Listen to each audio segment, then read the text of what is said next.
was like any other chilly day in Cold Front. I was sound asleep, stocking up on some rest after arriving there a couple of days back.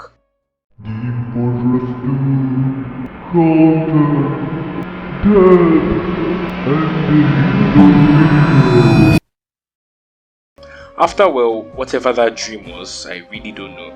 I just shrugged it off and continued the day normally. And after some freshening up, a change of clothes, a good meal, and some weapon and arsenal maintenance, I started doing most of the tech and electronic work I needed done. It was, mostly the usual: area survey, collecting clips, editing, changing up the script, comparison, voice work, and so on. Can't wait to make another great Team Fortress 2 video. That's when it hit me. Now, whatever it was didn't show itself initially. It was more like one of those sharp tingles you get in your mind rather than a clear thought. But after a few days of clearing up my mind with work, a lot of hard thinking, and some serious mental assessments, that's when it all became clear. That's when I came to the realization, and an unfortunate one at that what if everything that had to be said was already said? What if there was nothing left to cover?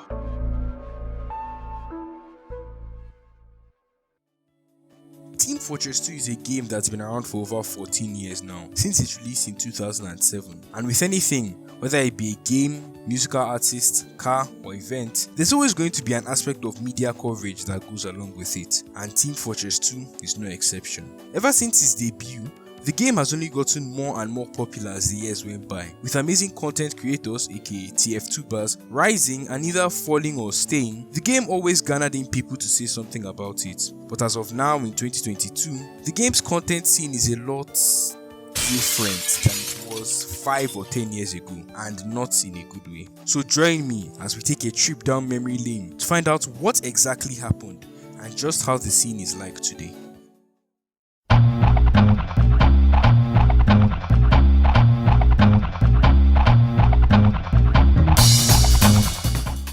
Two 2007 was truly a magical year, because that was when the golden egg, TF2, was released onto us. Now when something shiny and new, everything about it is going to be new, including the content creators, as they weren't really that much at the time since the game was relatively fresh. But TF2 had an ace up its sleeve to bring in new players, which was the amazing Meet the Team series. Spanning from 2007 all the way to 2012, each of these videos was a unique and highly personalized showcase of each of the 9 classes, showing and explaining what they'd actually do in game and how they'd act in a fun way. It's easy to see why these got so popular, as such a unique style of video with amazing execution hadn't been seen at the time, which is why it set the scene so well for content. As a result, more and more content creators started to appear, and many that you know of actually admitted that they got to know about the game because of these same videos. And these videos only further pushed content, and it just kept getting better and better.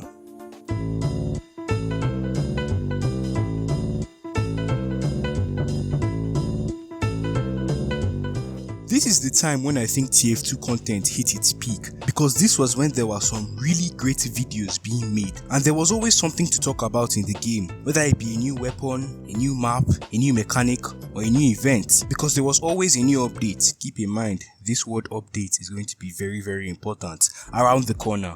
As a result, we were blessed with great content creators and even greater videos that had a new, unique and fun way of presenting aspects of the game, whether it be weapon reviews, guides, frag movies, lore videos and more. Not just that, Team Fortress 2 content in general started to have a much greater following to both TF2 and non-TF2 players. But oh, how the good times would come to such a sudden end.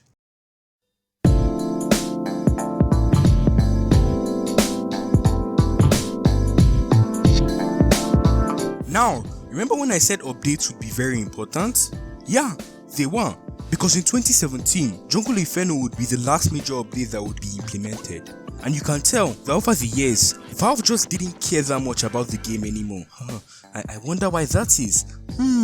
So they eventually stopped major updates or doing anything about the game. This would be a pretty heavy blow to the TF2 community, because if you do the math, no new updates means no new things, and no new things means no new content to talk about, and no new content to talk about means dead channel. So as a result, many content creators would leave or just not do anything anymore, and the ones that stayed would revise things that had probably already been seen before or said before, or dig much deeper into the game to find new things to talk about, or talk about the most recent updates and their speculations. That's not to say that none of these things were successful, they sure were, as a lot of the videos I've watched were just revised versions of former videos, and that digging into the game paid off, as there were a lot more interesting things exposed that you wouldn't normally see.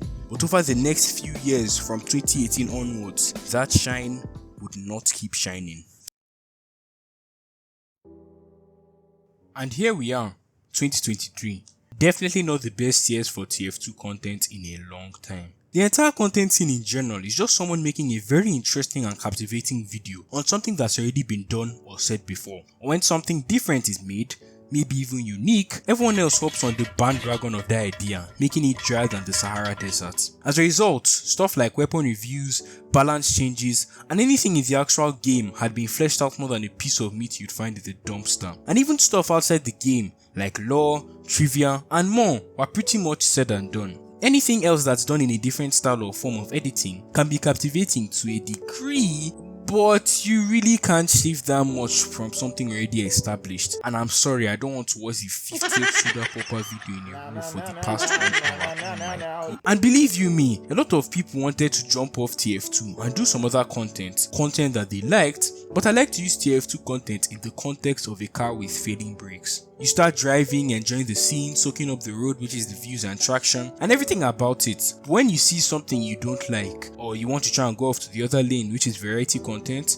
of course you try to stop. Now there's a chance you either stop in time and can drive to the other lane of variety without people losing interest and you gaining even more of a following. You can stop at the point that when you do switch, everyone stops watching you, or you don't stop at all and you're stuck in the endless cycle that is TF2. And even if you try to do something apart from it, it performs way worse than your TF2 stuff. Many bigger TF2bers are stuck in that endless cycle. It got so bad that at one point every TF2ber in existence banded together for something called #SaveTF2 to actually do something about the game, which was successful to a degree and got Valve to notice, but being completely honest, Valve did barely anything afterwards, so did they really save TF2?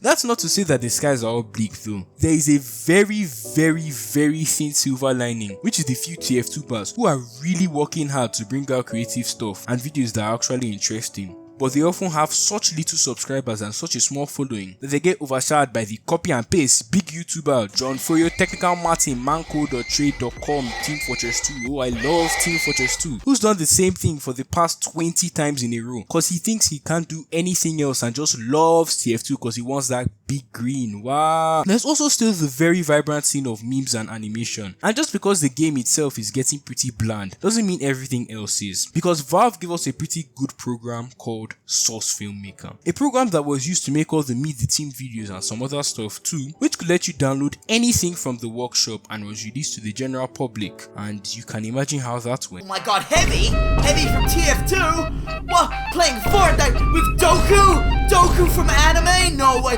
Kratos, what's he gonna do? No way. Kushida! What's going on? What the fuck is going on in this update? Yeah, you get the point. SFM basically lets you create any kind of instance you want any character from any universe to be in, due to the absolutely massive list of assets from the SFM workshop. And since it was primarily made for TF2 characters, a lot, and when I say a lot, I mean a lot of animations have been and are still being made, and a lot of them are very well made. Whether it be a serious premise, a more funny one, or a bit of both, there is no limit to what you can do in SFM. Heck, one of the highest viewed TF2 videos is an SFM and it still stands till today. And it's pretty easy to use too, as when you start to learn the basics and understand how to do things, you can make some seriously great creations. And a lot of the popular memes you see is just some guy who booted up SFM and made a TF2 version of that meme. And that's just kind of that. So all in all, the TF2 content scene is unfortunately entering the era of repetitiveness due to nothing new being said and nothing new being done and no new updates. But that doesn't mean everything is bad. You can be the one who makes the positive change. You can make new things related to TF2, dig even deeper for things never seen or heard before. You can make interesting animations or bring in new ideas to spark up positive discussions. You can be the one who makes the difference. Anyways, that's about it for the video. I really do hope you guys enjoyed this one. The SFM at the start was really something else to render, but hey, I'm happy it's done. Special thanks to Endic and Party Pop for helping with the voicing and Zesty Jesus for extra help. You should definitely go check out their channels. Links will be down below. So where does this leave me and TF2 content? Well, I'm going to be those few really digging deep for new and never seen before ideas. But at the same time, I won't lie, I'm getting kind of bored and a bit burnt out on TF2 itself. So I might take a break from it for a bit. That doesn't mean I don't like it though. And do some more variety content of things I like. So I hope you guys enjoy. But don't worry, there's still stuff like TF2 Classic and Open Fortress, which are great TF2 fan project spin-offs, and I highly recommend you try it out.